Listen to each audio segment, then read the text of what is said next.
Davita wakatambao kusvika maila popota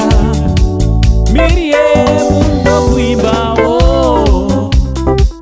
nenindoi social media mandinoswera ndichiona kuti nyaya dziri kufamba sei pazuva rekupedzisira ra2020 anditi 2020 akatibira zvakawanda wazukuru 2020 akatirobha vanhu vakawanda anditi umwe vanhu anetsa kukanganwa anditi anetsa kuti tingobvuma kuti hasisipo kutaurirana chokwadi ndiGenius Kadungura anditi because his life was our entertainment anditi so without him zvinhu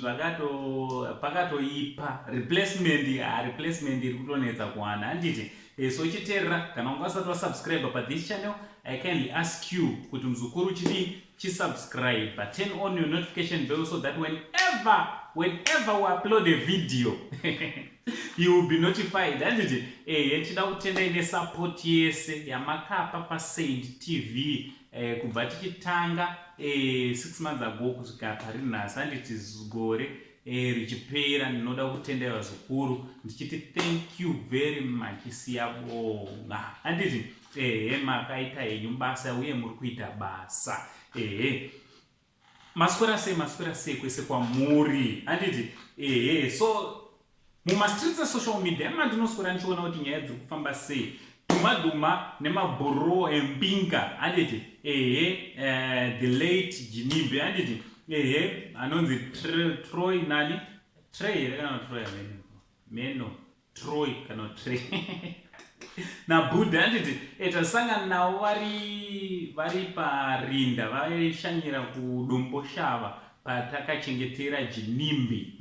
mpingaudo yedu anditi vanga vachidira champopo champagne anditi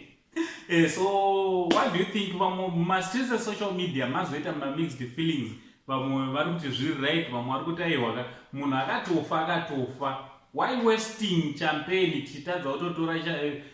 tichitopa vamwe vanhu vanototambura mari iri kutambiswa ichidirwa paguva because uku kwaakaenda anzi haachatodzoka anditi